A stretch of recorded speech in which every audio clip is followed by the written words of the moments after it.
before we do that, I just wanted to quickly remind everybody that the way that you get a passing grade of S in this class is by earning 10 points. And you know you're earning one for being here today. And for every Friday you're either here or downstairs or wherever the event's happening, that's a point.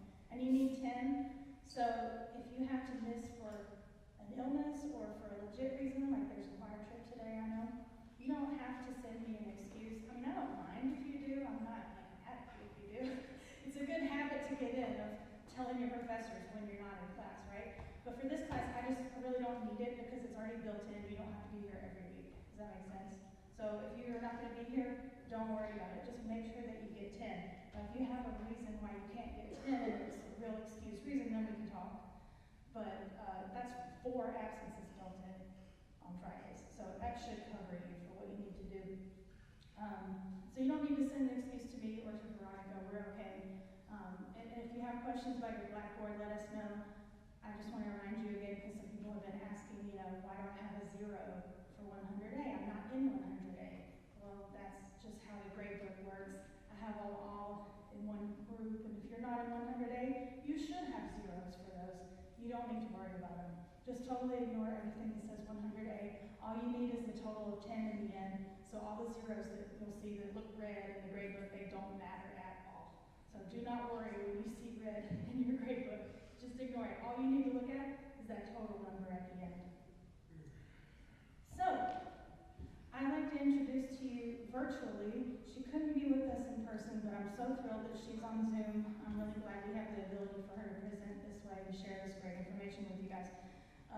She is our Dean of Diversity, Equity, Inclusion at the School of Music and the chair of the committee, which she's going to tell you about. And so anyway, let's give a hand for Dr. Brigida Johnson.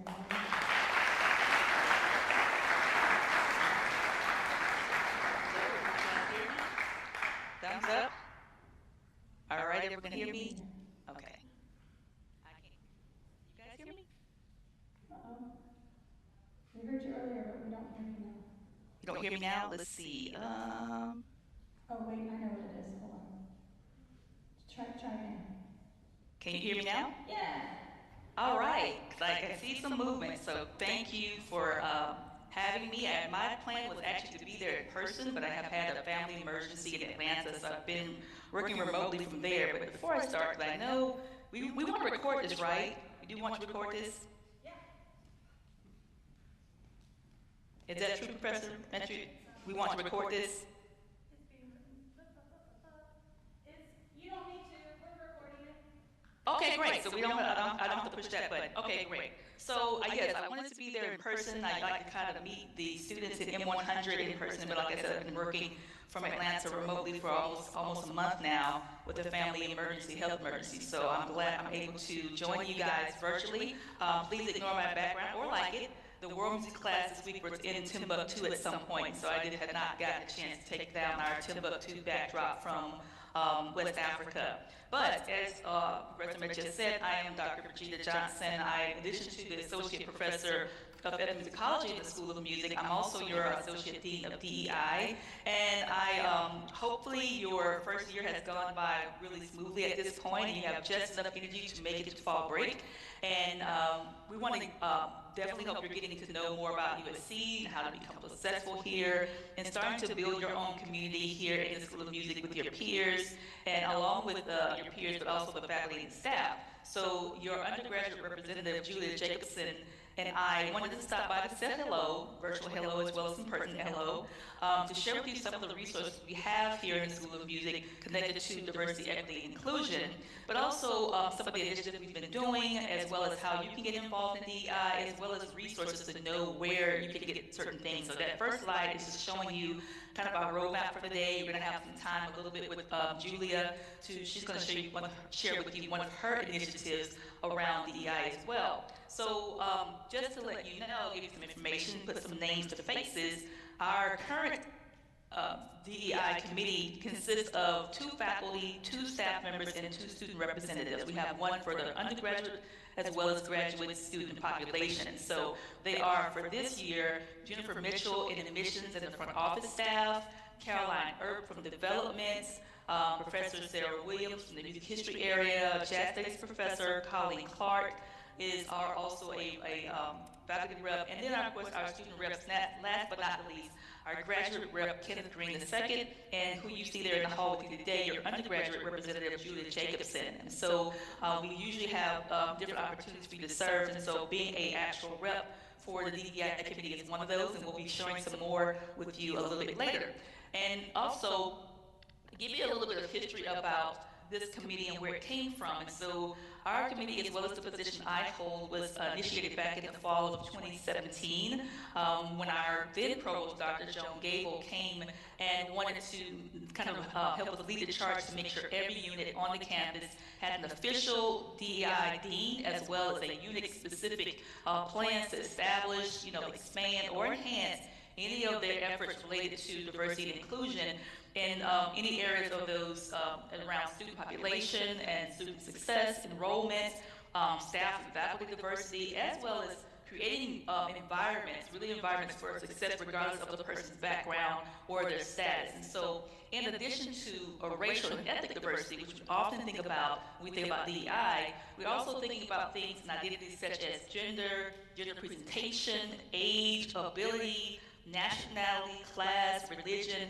and even veteran status. All those things come under the umbrella of diversity, equity, and inclusion. So we want to make sure we're moving forward and also being inclusive of all those types of identities, as well as resources and access to success in the School of Music and, of course, the campus writ large. Now, in this case, equity, that's a big word we hear a lot today in the news and social media and in the media. Equity in this context is really taking that extra step. We often hear about diversity and inclusion, but recently we start hearing about this equity. And it's really to take that extra step to make sure not only does our campus grow more diverse and operate more inclusively, but also to make sure that our campus are also including, in addition to all aspects of campus life, but making sure we can provide access to opportunities and resources that make to take into account any kind of historic or socioeconomic disparities that could really be hidden barriers for certain members within our community. So that extra step to make sure everyone is accounted for and not only have access to resources, but actual equitable access to community. So I have a cute little display here. This is a graphic people may have seen. We probably remember during, for example, the pandemic, how healthcare disparities were being exposed because different communities, particularly communities of color and rural communities, were being disproportionately impacted by the pandemic because of resources and access to resources. And so we saw the healthcare industry and officials trying to make their responses to the pandemic be more equitable along the lines of making sure those communities that were disproportionately impacted by the pandemic had more resources and were able to, in some cases have successful outcomes, or in some cases expose more areas of growth and development that needed to happen to make sure people in those impacted communities got what they needed during that time period. So the graphic I have here is actually one by the Robert Wood Johnson Foundation. It came out in 2017, and it's a good way to kind of visualize what the concept of equity means. Like, once again, it's more of a recent term, and people, they often hear about equality, but equity is a little bit different. And so thinking about, for example, we talked about the health equality, health equity example. In this case, you see equality versus equity, and in the top line, you see equality means, of course, everyone gets a bike. But we know that everyone does not have the same access or ability to take advantage of that said bike. So in the second panel, we see how the bikes are actually not only everyone gets a bike, it's the fact that they are made available to each and everyone, but also it fits the person's size and their ability rather than just everyone getting a bike that they can't use. So equity is more along the lines of having accessibility to everyone in addition to providing resources, making sure those resources are relevant. They make sure they can see around any kind of biases or unseen biases or any kind of historical disadvantages that come into play. So that's a good way to kind of think about it. We have various graphics for equity and how we describe DEI, but this is probably a really good one so you can see how it really looks in a visual way. Another aspect of my job as Associate Dean is lots of meetings. And I know people chuckle at that, but really seriously, I get to represent you guys in the School of Music in various spaces in the School of Music as well as outside of the School of Music. And I wanted to give you some ways of looking at the structure of DEI on our campus. It actually has developed over time, but it's very relevant to how we're able to do this as a community as opposed to one person. We can get join in these efforts for DEI. So I mentioned before, lots of meetings. One of the ones I do is I meet with the associate deans in the School of Music and Dean Harding on a weekly basis. We usually meet on Tuesdays, and we meet every week to discuss issues, needs, resources, events, initiatives we're working on. So usually if something comes to me from the DEI committee or students or student concerns, I get to present that to Dean Harding on a weekly basis. So we have lots of contact with him on that regard. I also represent the School of Music on this Council of Academic Diversity Officers. So the Council of Academic Diversity Officers are basically the diversity for all the units, not only the units on campus, the academic units, but also athletics and the Palmetto campuses that we have across the state. So we usually meet once a month and work on the infrastructure around DEI on our campus. And so on the left side of the screen, you have another member of our community who's actually leading a lot of these efforts, Dr. Julian Williams. He is actually the campus's Vice President of Access and Opportunity in the Division of Access, Civil Rights, and Community Engagement. So you may have seen the news on the email a couple of weeks ago where they changed the division name for his office. As opposed to calling it DEI, they call it Access, Civil Rights, Community Engagement, because that's also where our Civil Rights and Title IX offices sit, and the diversity, inclusion, and opportunity activities are there as well. Pretty soon, community engagement is going to also be folded into that office. So he is there. That is his email address on the screen. You can contact his office, and they have a whole website of resources that we'll give you links to get to as well at the end of this. Dr. Williams not only reports to and works with Provost Arnett, he actually works with Provost Arnett. He reports directly to President Amarides. And so in a lot of universities, you don't have this kind of established office with staffing around these issues. So we're very fortunate at USC to have this level of professionals connected to these issues who can actually deal with it 24/7, 12 months out of the year. I also want to make sure we know about some other aspects of DEI. And of course, that's my picture on the left, and that's my email address. I am a joint appointed faculty, so you probably would see me teaching also in African American Studies program, department, teaching classes there as well. Now, we've actually, I think I became the interim dean of DEI in the summer of 2020, and since then, and even before then, we have lots of highlights and things we've been doing as a committee. So I want to give you like a brief overview of some of the things we can do or something we have done as a committee in this School of Music. And of course, I mentioned we were formed in the fall of 2017, and our initial dean was Ron Davis. So some of you guys in the Brass areas may know of Professor Davis. And this is the kind of structure of our committee. And one of the first things we did was actually respond to a need by a student who actually raised this issue with one of our staff reps at the time, Margie Ziegler. And they were basically had issues with or wanted to know if we could get a gender neutral, bathroom sign, because we actually do have gender neutral bathroom signs, gender neutral bathrooms on the second floor of the department, but they just weren't marked. And so we met about it. We knew it was a valid request and response, and because we have more various gender expressions, gender nonconforming, and students who are basically looking for these resources, and so we met about it. And believe it or not, to get a sign on this campus requires work, requires meetings and red tape. And luckily, we were able to get through the red tape. The student reps were able to rally some of the School of Music fraternities and sororities to raise money for the actual sign. We were able to do it. So if you're on the second floor, on the back side, on the front side where you guys are, there are the regular restrooms, and then they have the gender neutral restrooms on the other side. So you can basically have that access. And that just came from someone saying, I wish we could have this, or could we have it? So we kind of jumped on that and got that done within a semester rather than a whole year. It usually takes to put a sign on something on campus. So that was one thing we did that we liked to actually share, and of course many other highlights, but a lot of them come from the reps, are the student reps, faculty reps, or the staff rep saying, this is a need, someone needs this in our community. In fall of 2018, in order to diversify and help with diversifying our faculty hiring, we actually updated the job postings where actual jobs are posted. And so if you've seen as a first year student how many more faculty of color or female faculty or different kinds of faculty we have in the School of Music here at USC, it's usually because, and partly because how we change hiring and make sure everyone knows about job openings here on campus for our faculty and staff positions.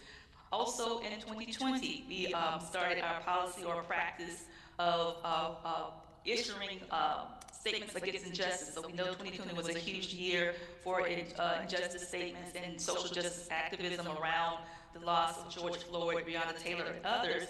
And so that was our first time to kind of make an actual statement, but then also think about what else we could do in those areas. And so by the fall of 2020, in league with an initiative called One Carolina, One Creed, we developed the School of Music Garden Ebony Fund, which I'm going to talk about a little bit later. Also in the spring of 2021, as the new DEI office under Dean Williams, President Williams came onto play, we had more resources to do things with the Martin Luther King Jr. celebration events. And so as opposed to 2 or 3 days or a weekend, we were able to do a series of events at the School of Music that had support, funding support from aspects of the campus and do virtual events. Of course, we were still in the pandemic.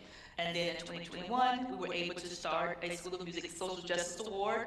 Initially, it was for 1 student, and that next year we ended up expanding it to 2 students because we had so many great candidates. And we wanted to make sure undergraduates and graduate students had a chance to be recognized for this award. So I'll talk more about that and also put the links up for nominations for the Social Justice Award. So those are a little bit of our highlights. We're a young committee still. We've definitely done a lot, and I wanted to show you a couple more, I guess, visuals of some of those highlights. I mentioned the MLK2 junior events.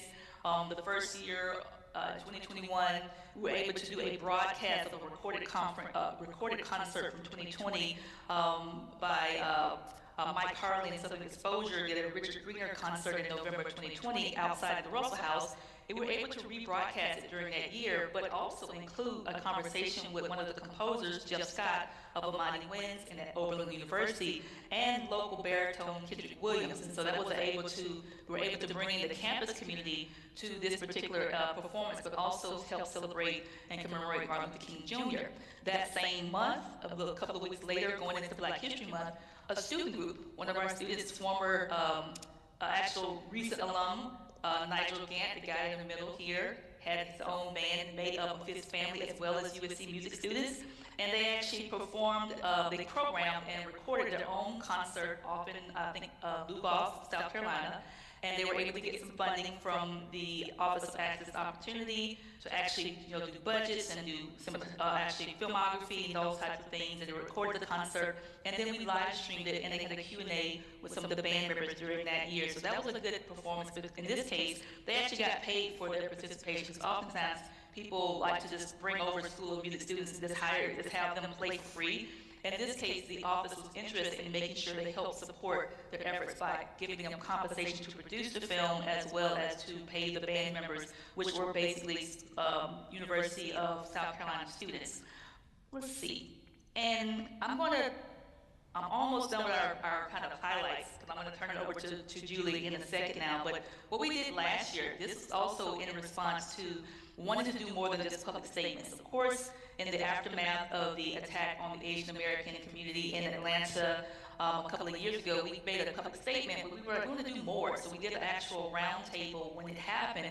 But a year later, we wanted to continue thinking about and celebrating the Asian American and Pacific Islander communities. And so with the help of one of your student leaders, actually were able to program and host a concert, a together concert, which featured all works by Asian American, and Pacific Islander composers, as well as performers in some cases. And so we had people from inside the School of Music on that concert. It was in the recital hall. We were able to live stream it, and we got a great response from that. And then later in that week, had a peak colloquium conversation with Professor Hara and concert master for the Philadelphia Orchestra, Philadelphia Philharmonic, Dave Kim. Dave Kim had local connections to South Carolina. So we had a nice little chat. So we did more than just put a statement on the website. We actually had community involvement around not only observing a particular tragedy, but also celebrating the people from those communities. And so that's really what we get to do here. More often than not, we're responding to your needs, your requests, or things you're interested in, as opposed to just having a mandate. So that's why we are loving giving you guys connection to our student reps to let them know what you want to do, or you can reach out to any of the faculty staff reps that also do the same. I mentioned the Garnet Ebony Fund, and that was actually something that we did during the One Creek, One Carolina campaign, where it's like a crowdsourcing. So you heard of GoFundMe, it's a very crowdsourcing campaign where we're able to support the performance and academic research related to Black and Afro diasporic genres and cultures. And so if you're doing research projects, if you're doing travel to competitions, it provides several things around these efforts. And so there will be a link to the Garnet Ebony Fund in your link to the School of Music website. So don't worry about trying to have to write this down. Feel free to take a picture of it, but it's all going to be on the website. Next, we also have our moment. Yes, this is Julia Jacobs' time, or Julia Jacobson's time. So I'm going to unshare. She's going to come on and talk about her database project with you and introduce herself. On the screen, there is a QR code for the School of Music DEI landing page. So if you want to take a little a picture of it or get it on your screen right now, or scan it right quick, it'll take you to our website that has some other things we're going to be talking about today on it. And I think I'm ready to sign off, so I'm going to jump out right quick, and I'll come back when she's done. And I'll mute myself as well. So turning it over to you, Julia.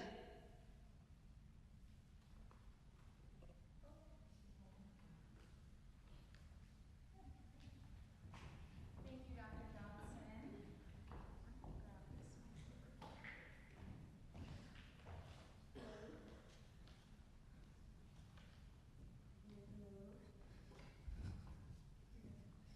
Hello. Oh, perfect. Okay. So thank you, Dr. Johnson, for sort of giving everyone an overview of the DEI committee and all of the great efforts that it has been making in the past several years. I am very happy to be on the committee this year as the undergraduate representative, and I've always admired everything that they have done, and I have my own DEI initiatives that I pursue in my own spare time. So an organization that I really enjoy working with is the Boulanger Initiative, which is an organization that promotes women and gender marginalized composers in a whole host of ways. I am their marketing and design assistant, so half of the social media posts you see from them are made by me. So that's really fun, and I have been working with them since early 2021. I'm gonna test this again because I would love to be able to walk around now. Okay. So, a little bit about me. I'm a senior here at USC. I'm studying violin performance and marketing, so I very conveniently get to go between the business school and the music school, and they're right next to each other. It's the best thing ever. And yeah, like I mentioned, I work for Boulanger Initiative, and I'm also working on my senior thesis right now, which is all about how we can promote and market orchestra performances to be more accessible. Thank you. And to bring in a wider range of communities to see those kinds of performances. So that's my focus, and that's what I'm trying to do in terms of equity, and being part of the DEI committee helps me address all of those things within this local community. So we're gonna do a little activity. I want you to name a woman composer. Feel free to just yell it out. I'm gonna repeat it though, so that everybody else can hear on the internet, but shout some out.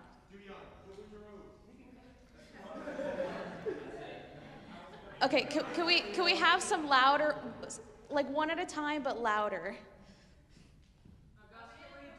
Augusta Reed Thomas. Jennifer Higdon. Amy Beach. Clara Schumann. Say it again? Yes. Nadia Boulanger. Which one? Maria Schneider. Did I hear Bartok? Bartok is in fact a man.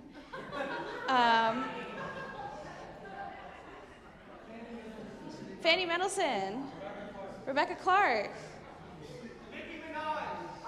Nicki Minaj counts. Nicki Minaj counts. Who? Doja Cat, sure. Taylor Swift. All right. I think y'all get the idea. So, according to a recent study, only under about 3% of all pieces played by orchestras are written by women. And you can imagine that the statistics for non-binary composers and composers of color are often even lower than that. So there's clearly a problem, and you all as students, you're programming your own recitals soon, or if you're a junior or senior, you're already doing that. And it's important to consider the repertoire you're programming when you're putting together a recital like that and building up your oeuvre of music for the rest of your life. So Boulanger Initiative, they advocate for women and all gender marginalized composers by fostering inclusivity and representation to expand and enrich the collective understanding of what music is, has been, and can be. We promote music composed by women through performance, education, research, consulting, and commissions. And one of the big things that we're doing in the research sphere is our database. But first, I want to get a show of hands of how many of you have played a piece written by a woman. Okay, maybe about like 75%. I'm glad to hear that. Has anybody played more than 5 pieces by a woman? Okay. Let me tell you, if we asked this question like 2 years ago, it would have been very, very much less. So as you could see, like the School of Music and other groups are already trying to make an effort to play more pieces by women, but it's still a severe minority in terms of all the pieces that are played. And also, like, typically we tend to play pieces by women that are like 5 minutes long, and then we play like a 45-minute Beethoven symphony. So you could see that there's a disparity in that too, and it's not all about number of pieces. So I'm going to talk about the Boulanger Initiative Women and Gender Marginalized Composers Repertoire Database. It's a new database that we just started working on at the beginning of this year, and we've been working on it forever, but it just was released. And this database is absolutely incredible. It has access to thousands of works by women and gender marginalized composers. It's completely free. We have over 8,000 works by more than 1,200 composers. That is enormous. You can make a career out of playing music written exclusively by women and probably be pretty successful if you set it up right. Also, who is this composer up here? Lily Boulanger, thank you. Boulanger Initiative is named after Lily and Nadia Boulanger, who were two French sisters in the early 20th century who were both very accomplished composers. Lily unfortunately died very young, but she had a really impressive list of works, and her sister Nadia taught composers like Aaron Copland and other influential people. So yes, very, very amazing two sisters. So the database, you can search by composer names, composition types, instruments, voice types, ensemble types, languages, ranges for year of publication, and publishers. So if you're applying to grad school, for example, and you need a contemporary work written after 1950, it has to be a sonata for flute and piano, it has to be in German. Things like that. You can search for that really easily within the database. Who's this composer? Florence Price, thank you. We need somebody else besides Gabe McWethy to say it louder because they know all these people. Thank you, Gabe. So let's do a little demo. You can scan that QR code to go to the database yourself. And I'm going to look at it here. We could view the whole database together. So I'm going to give you a second. Please scan it. Give our website some traffic. My coworkers are going to be like, why are there so many people on right now? This is why. Okay, we good? Pretty much? Almost there? I know it's far away for some of y'all. You could also just type in database.boulangerinitiative.org. it's also on there. Okay. So this is what it looks like. Let me get that bigger. So let's do this together. Somebody yell out a country that they want to see a composer from, and we'll, India, okay. Oh, did not spell that right. Okay, we don't yet have any composers from India, I'm very sorry. Colombia, thank you. We definitely have works from composers from Colombia in here. So as you could see when they were born, their country, sometimes their death date is unknown, and these are public domain photos of them that you can use in any kind of marketing promotional materials. I know Jacqueline Nova was a composer that I learned a lot about. And then you can look at all of the works, and as you can see, we have 20 works on here. Let's see.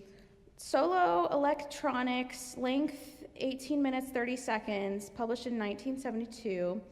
It's unpublished and unavailable for purchase, but it needs engraving. So engraving is when you basically take a manuscript of a piece of music and then you put it into a notation software and make it look pretty and readable. So you can look at recordings, videos, all these really awesome things. So let's take that off. You can also, by composition type, you can see that we have things like ballets. So we have a Grzina Bacevich piece here. It's an hour long, it's an orchestral work, tells you instrumentation, and the coolest thing about this database is that it tells you where you can get the scores and the parts for a lot of these pieces. So it'll take you to the website that that's usually sold at, and university Wi-Fi is proving to be an issue, so we're not gonna look at that right now. But it'll also take you to places like WorldCat, and things like that. So there's like a ton of composers, a ton of pieces. You could search by instrument, which is probably what you're going to do anyways. And I play the violin, so I can find a piece here that's an orchestral work that seems to feature violin. Cool stuff. So that's the database. It's a really awesome resource that I would love for you to use as students at the School of Music, especially when you're programming your recitals, because you know, it's really important to have a diverse array of composers in your repertoire and to be comfortable playing different kinds of music and amplifying the voices of people who have been historically underrepresented. So we're going to save questions for later, but I want to thank you for watching this part of the presentation, and we're going to go back to Dr. Johnson to hear the rest of what she has to say.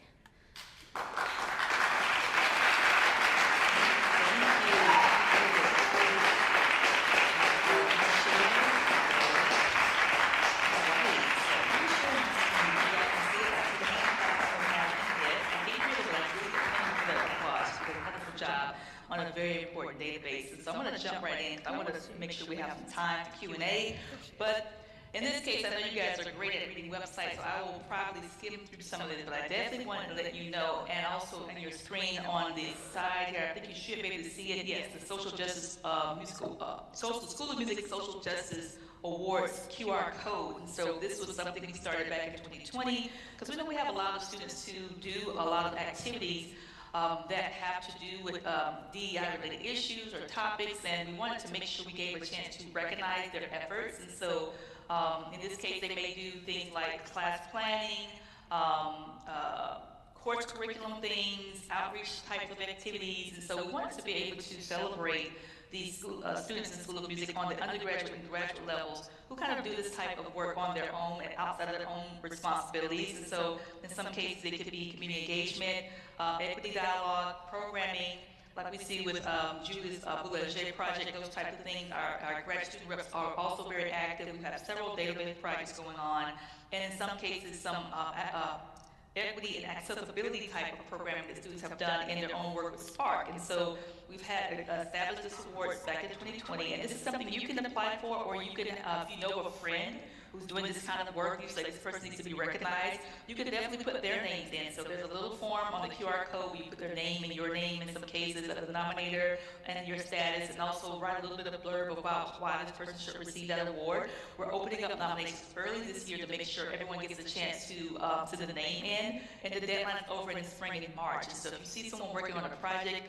we've had students working on various types of projects, and some of our winners have been Jalen Peak, Lucy Koo, Kevin Crow, Leah Sneed, a lot of students in the last couple of years who have come up with wonderful projects that we've been able to recognize. They were nominated by faculty and staff and students in the School of Music, so definitely take advantage of that if you want to nominate yourself, or if you would like to have someone else recognized for the award. Last year, we were also able to recognize them not only in the School of Music Awards Day ceremony, but also the Office of Multicultural Affairs has a large award ceremony for the campus community over in the Russell House. So they were able to participate and be awarded something in the Celebration of Excellence Awards in that capacity as well. So a wonderful opportunity to recognize what you guys are already doing on your own in your efforts around social justice. Next is, I'm going to talk about a brand new initiative. Now this is, you guys are getting it hot off the press. It hasn't been announced to anyone else in the School of Music outside of our committee. We have actually gotten permissions and the space. We have a recital closet coming. And once again, this is a demo photo. We do not have these clothes on hand to give you for recitals, but this is kind of a thought around where we're going with it. We have noticed, and we have had staff tell us that there are a lot of times students who may wear the recital wear one time and then they don't use it anymore. Or we have people who want to donate recital attire, interview attire, competition attire to students because they have them and they want to share and give them to someone. Or in some cases, students have needs for these types of attire, concert blacks and things like that for various reasons. And so we have a space now to store clothing, and pretty soon you're going to see information around volunteering to help organize the closet, as well as we're going to have showcase days in the music library. So we're going to need volunteers to kind of get those efforts off the ground. We're going to need people who may want to donate to the closet, and as well as help promote when we have our closet days. We have our closet showcase days. So kind of keep that in mind if you want to help on the volunteer end, or if you know anyone who would like to donate, or in some cases if you have a need yourself, you'll be looking out for the days we have our recital closet. But this is a brand new initiative, and it really came from something from different sources when we were talking to students in meetings, as well as staff talking to students and seeing that this was a need that we had in the School of Music, particularly because clothing is very expensive these days, as well as how much you have to have as a performer. If you're a student going into the audition world where it's required for teaching, for example, our music teachers and music educators, when they go on interviews, they have to have attire that's fit for that as well. So that's going to be coming soon, brand new off the press. That's hot news for you guys, and just keep out on the lookout for probably emails from, we usually reach out to you guys in mass through Margie Zeeler's email address. So when she sends those listserv things out, don't let it go to your junk file, or don't ignore them. That's a lot of times how we can get to you all at one time to be able to get you information.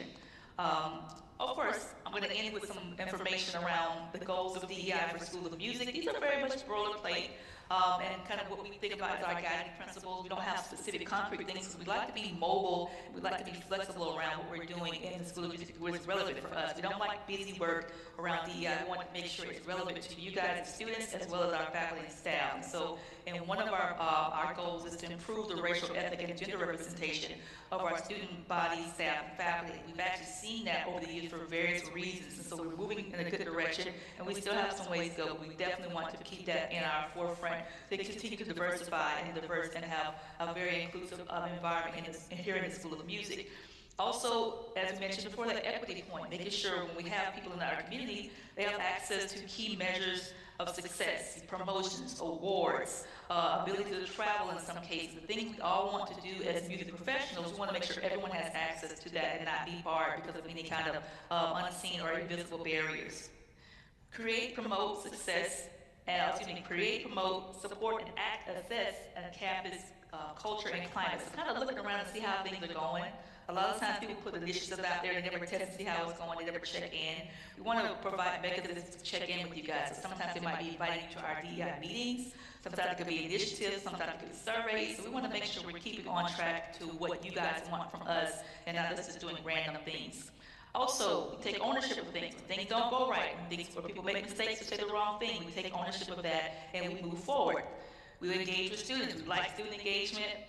Julia is an awesome marketing, promotional type person, and so we will definitely find all the ways to stay in contact with you and make sure you know what we're doing and give you a chance to kind of always reach out to us.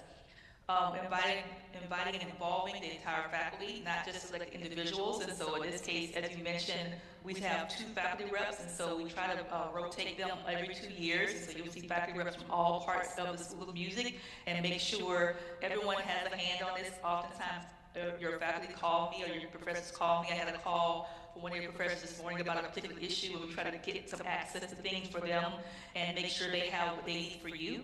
And then, of course, we'll have tough conversations. Sometimes it's not great, sometimes it's difficult, sometimes it's painful, but we're going to be brave and kind of stand together to have tough conversations when we need to around these issues, because it's not going to be easy, especially in our current political season and cycle. You see things in the news and then you hear what happens on campus, and so sometimes it can be a disconnect based on what you see in the news versus the reality we actually live. And so we often try to have good conversations about how things are going and what we are doing as a community versus what you might hear on the noisy end of media and the media age we're in.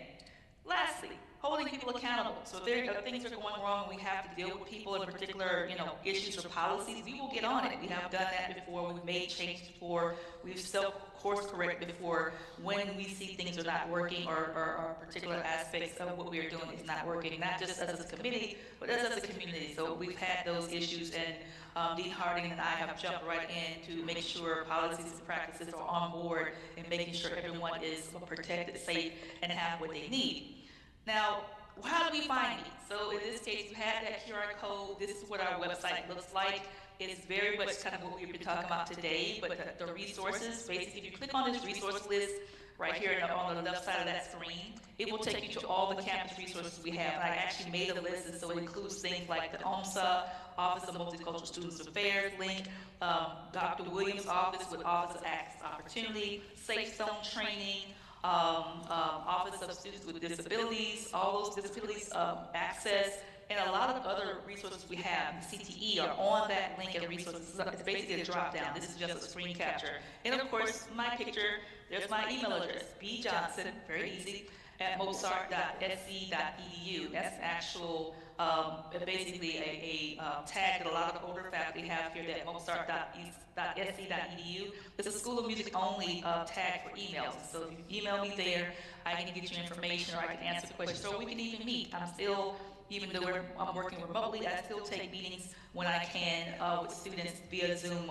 more often than in person. So my actual physical office is on the 3rd floor in Office 321, but if you can't get to me, definitely email me. I have a phone number, but email is actually the best.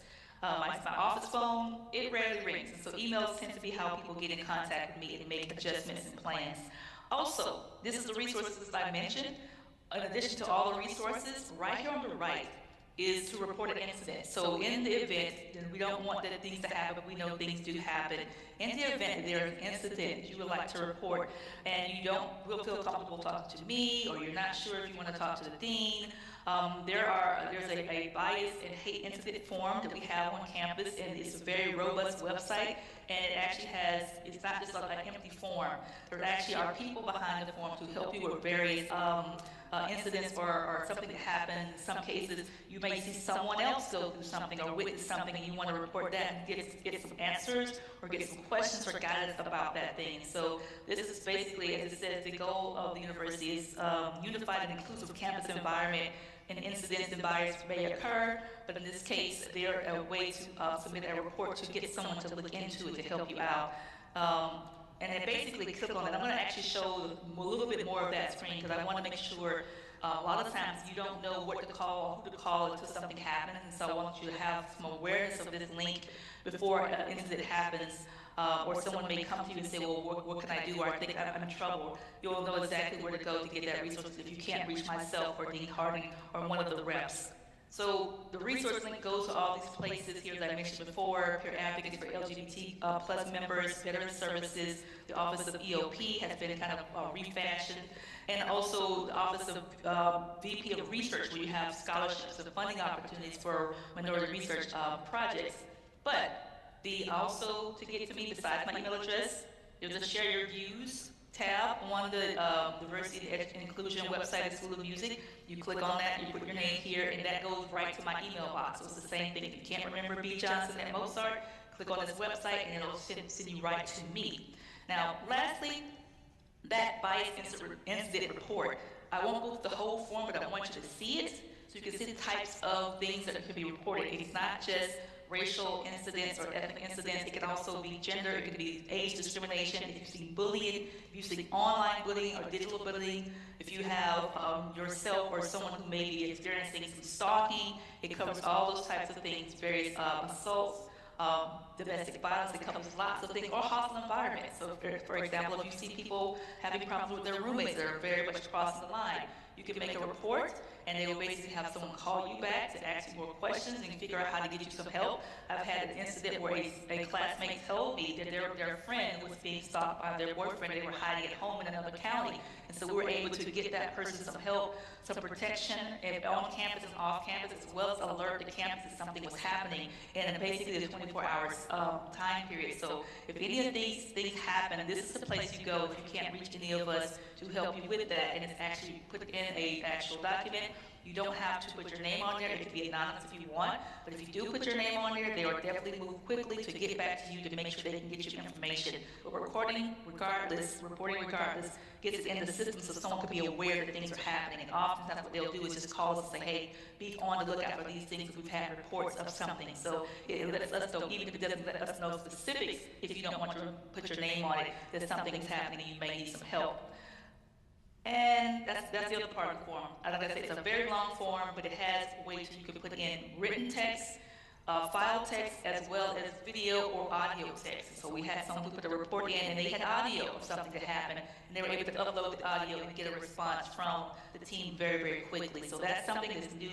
A lot of campuses don't have this, and that's why you have a lot of things falling through the crack, but this is a very good reporting system. They've been evolving over the last 4 or 5 years. So they got into a good place right now where it can be very helpful to help people. And this is something that Professor Mechia just put in your Blackboard site, so we're not going to talk about that right now because I want to stop for some questions. These are 2 music-related, DEI-related type topics that came out in recent years. One is a article by Joshua Barone. Over here on the left is from the New York Times for these classical musicians. It's always been about racial equity, and in that one you have some members of Imani Winds who also were a residency guest at USC talking about some of these issues. And then popular composer and musician George Lewis had a 2020 address in a German outlet, New Music Decolonization in 8 Difficult Steps. And so looking at these issues from the music world's perspective is what is in this particular articles that Dr. Mechia has put in your Blackboard site. So I believe we know these concepts, we've seen these before, diversity, equity, inclusion. I'm going to stop now and let you guys have some time for questions if we have time for questions, or once again, if you want to reach out to me, you definitely can. I know I did a lot of talking today at you. That was not my intention, but I wanted to make sure we did not cancel this meeting so you can get this information. And I look forward to meeting you in person a little bit later. And of course, Julie will be there right afterwards too if you have questions for her. So I'm going to turn it back over to Professor Mechia. I see you're moving. Hi there. And I'm going to stop. Yeah, we only have about a minute, so maybe if you can hang on the Zoom for a sec, maybe if there are any questions that maybe some people could talk to you if you've got time. Sure. But for the rest of us here, thanks for being here today. I just wanted to tell you before you go that next week we have 2 guest artists, both on Friday. So you have to choose one, and I will send you some info on in your email on Monday. But the Parker Quartet is going to be here. Who's seen them before?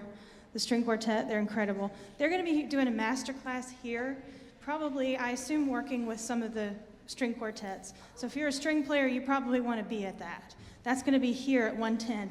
Perry Goldstein is a composer, and he will be downstairs in 006 giving a talk, and I think some performances maybe of some of his music. I'm a big fan because he's written a lot of great saxophone music and chamber music, and some of it's jazz influence. So if you're interested in that, that might be what you want to do. But just go ahead and decide, and you can attend either one of those for credit next week.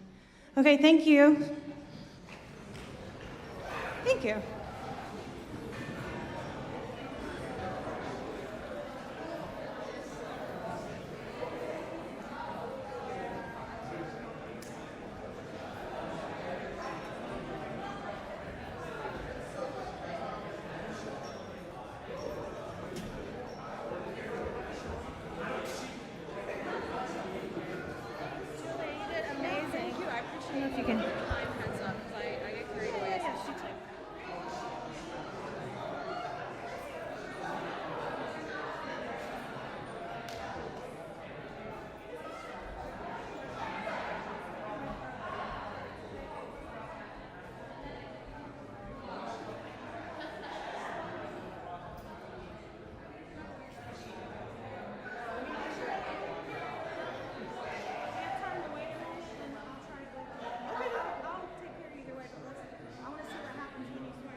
Okay.